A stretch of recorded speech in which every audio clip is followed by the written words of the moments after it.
Assalamualaikum warahmatullahi wabarakatuh. Alhamdulillahilladzi dallana ila sabilil jannah. Ashhadu an la ilaha illallah wahdahu la syarikalah. Wa ashhadu anna Muhammadan abduhu wa rasuluh la nabiyya ba'dah. Allahumma sholli ala Muhammad ibn Abdillah sayyidil arab wal azam.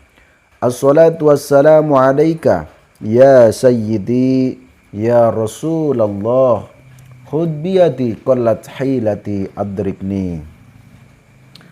Saudara-saudaraku semuanya dimanapun berada, baik yang ada di dalam negeri ataupun di luar negeri, salam santun saya, salam hormat saya, salam damai, salam kompak, salam budaya, salam seduluran sa'lawas selawas. Bagi saudaraku yang sedang sakit, saya doakan mudah-mudahan segera sembuh, diangkat penyakitnya sehingga bisa beraktivitas seperti biasa. Dan bagi saudaraku yang sedang menanti jodohnya, saya doakan mudah-mudahan segera mendapatkan jodohnya, segera menikah, membangun rumah tangga yang sakinah, mawaddah warahmah, amin ya rabbal alamin. Saudaraku semuanya, di zaman akhir ini kita harus lebih berhati-hati, eling lan waspodo, ya, agar kita semuanya tidak terjebak dalam kesombongan, tidak terjebak dalam kenistaan. Manusia itu tidak hanya butuh alim saja, ya. Akan tetapi seharusnya manusia itu lebih mendahulukan akhlak budi pekerti, ya. Dan juga manusia itu harus menanamkan rasa agar kita semuanya bisa merasakan sesuatu apapun dan tidak semena-mena di dalam berbicara, tidak semena-mena di dalam bertingkah, ya. Artinya orang yang punya ilmu rasa itu lebih unggul daripada orang yang hanya alim saja. Kenapa? Karena derajatnya orang yang punya rasa tentu saja, andai kata orang itu tidak begitu cerdas, tidak begitu pandai, hanya memiliki ilmu ala standar gitu ya, standar lah. Tidak begitu pandai, tidak begitu alim, akan tetapi karena dia punya rasa, toh akhirnya dia tidak suka berbuat yang menzolimi orang lain. Ya, karena zolim itu tidak hanya dari perbuatan, tapi juga bisa dari ucapan.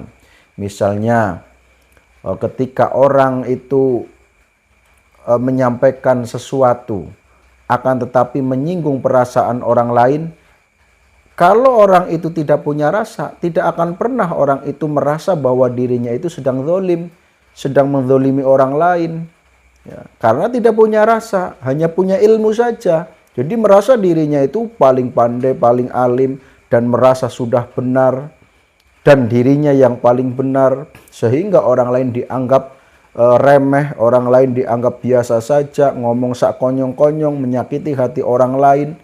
Nah, dengan menyakiti orang lain, ya tentu saja itu masuknya kategori menzolimi. Ya. Dan itu hak Adam. Jadi kalau orang yang dizolimi belum memaafkan, maka Allah pun belum akan memaafkan, saudaraku. Nah, maka dari itu jangan hanya punya ilmu tinggi, tapi harus punya ilmu rasa. Jangan hanya ilmu pengetahuan saja, ya, tapi ilmu rasa itu harus diutamakan. Karena akhlak budi pekerti itu juga disertai dengan rasa.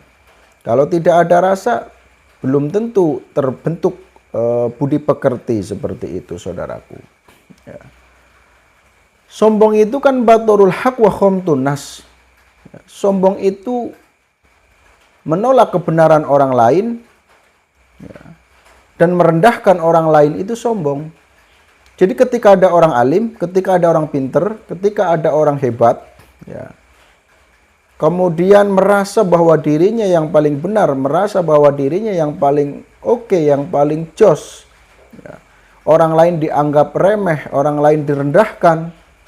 Nah, maka orang tersebut hanyalah dapat pandainya saja, tapi belum tentu derajatnya menurut Allah itu ya bisa jadi lebih hina. Nah, makanya di dalam Al-Quran pun disampaikan bahwa orang itu tidak boleh mengolok-olok orang lain, karena bisa jadi yang diolok-olok itu lebih bagus, lebih baik daripada yang mengolok-olok, seperti itu. Di sini kenapa saya menyampaikan seperti itu, karena ketika saya melihat ya, di masyarakat yang begitu banyak orang pinter, begitu banyak orang alim, akan tetapi ketika berbicara itu jarang sekali orang yang tertata rapi. Artinya masih banyak orang-orang alim, orang-orang pinter, orang-orang yang biasa disebut ustadz, kiai, dan lain sebagainya, namun ucapannya belum tertata. Dan terkadang mereka itu merasa sedang sendau gurau atau sedang bercanda. Akan tetapi kita harus memahami loh, setiap orang itu semua candaan belum tentu diterima. Nah, maka tetap ketika bercanda itu harus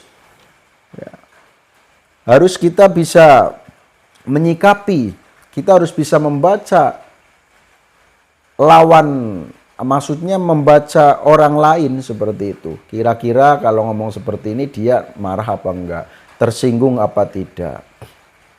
Contohnya misal ada orang yang belum nikah, udah tua tapi belum menikah. Dia sudah tahu, nah, kemudian ngomong atau tanya, "Hei Kang, mana istrimu? Kok belum dibawa istrinya ke sini, mana?" Nah, itu sudah menyinggung perasaan orang lain. Itu dianggap biasa saja, dianggap bercanda, akan tetapi dia tersinggung, dia marah. Nah, jadi memang lisan itu harus dijaga, saudaraku. Hifdzul lisan itu sangat penting. Nah, maka dari itu saudaraku, kita harus berhati-hati. Ya, kita belajar agama, belajar budi pekerti, dan sekaligus membiasakan diri menjadi orang yang lebih berhati-hati di dalam mengucap, di dalam berbicara, di dalam berkata. Ya. Harus selalu bisa merasakan rasanya orang lain. Ya, misal kalau mau ngomong seperti tadi, kira-kira kalau kita jadi orang itu bagaimana? Tersinggung apa enggak kira-kira, kan seperti itu.